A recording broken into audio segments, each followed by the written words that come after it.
Magandang araw po, Pag-asa Weather Update. Alamin ang lagay ng panahon August 15, 2023.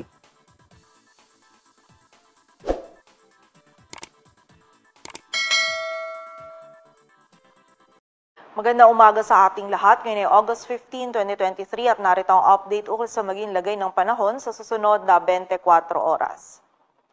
Patuloy pa rin umiiral ang southwest monsoon o habagat dito sa bahagi ng Southern Luzon, Visayas at Mindanao kung saan ngayong araw makakaranas pa rin ng maulap na kalangitan at mga kalat-kalat na pagulan ang kanlurang bahagi ng Southern Luzon, Visayas at Mindanao. Samantala, sa nalalabing bahagi naman ng ating bansa ay meron pa rin tayong tsansa ng mga isolated or yung mga biglaan at mga panandaliang pagulan, pagkidlat at pagkulog, dulot pa rin yan ng habagat at ng mga localized thunderstorms. At sa kasalukuyan ay wala tayong minomonitor or namamataan na sama ng panahon na maaaring makaapekto dito sa ating bansa.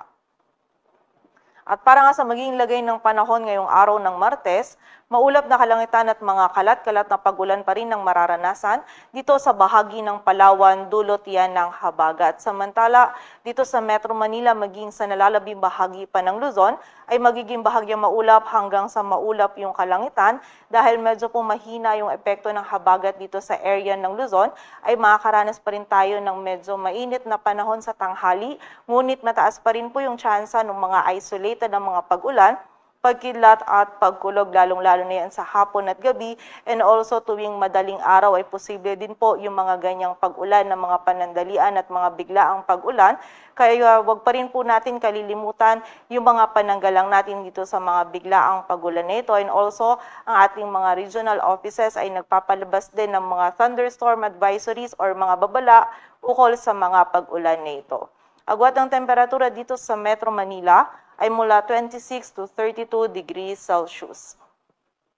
Samantala, sa bahagi naman ng Visayas at Mindanao ngayong araw, maulap na panahon pa rin yung mararanasan at mga kalat-kalat na pag-ulan. Dito yan sa bahagi ng Western Visayas maging sa Zamboanga Peninsula, dulot pa rin po yan ng habagat. Samantala, sa nalalabing bahagi pa ng Visayas at Mindanao ay magiging bahagyang maulap hanggang maulap din yung kalangitan or throughout the day is mostly cloudy pa rin po yung ating mararanasan at mataas pa din yung tsansa ng mga isolated na mga pag-ulan, pagkidlat at pagkulog, dulot yan ng mga localized thunderstorm. And as early as this morning po, ang bahagi ng Visayas at Mindanao ay posible nang makaranas nitong mga isolated na mga pag-ulan nito.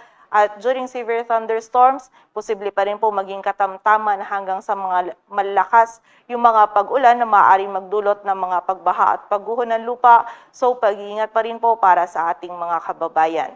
Agwat ng temperatura sa Cebu ay mula 25 to 32 degrees Celsius at sa Davao naman ay 25 to 32 degrees Celsius. Para naman sa lagay ng dagat baybayin ng ating bansa, wala tayong nakataas na gale warning kaya malayang makapalaot yung mga kababayan nating mga isda, pati na rin yung may mga maliliit na sasakyang pandagat. Ngunit iba yung pag-ingat pa rin po para sa maglalayag dito sa may kanluran, hilaga at silangang bahagi ng ating bansa kung saan magiging katamtaman hanggang sa maalon pa rin yung lagay ng ating karagatan. At para naman sa 3-day outlook ng mga key cities ng ating bansa, in the next 3 days sa malaking bahagi ng ating bansa, partikular na din yan sa Metro Manila, Baguio City, Legazpi City, Metro Cebu at Metro Davao, ay patuloy nga po tayo makakaranas ng bahagyang maulap hanggang maulap na kalangitan. Magiging mataas pa rin po yung mga tsansa ng mga isolated or yung mga biglaan at mga panandaliang pag-ulan, pagkilat at pagkulog, dulot yan ng mga localized thunderstorms. Kaya kapag po tayo ay lalabas ay huwag pa rin natin kalilimutan yung mga pananggalang natin sa mga biglaang pag-ulan.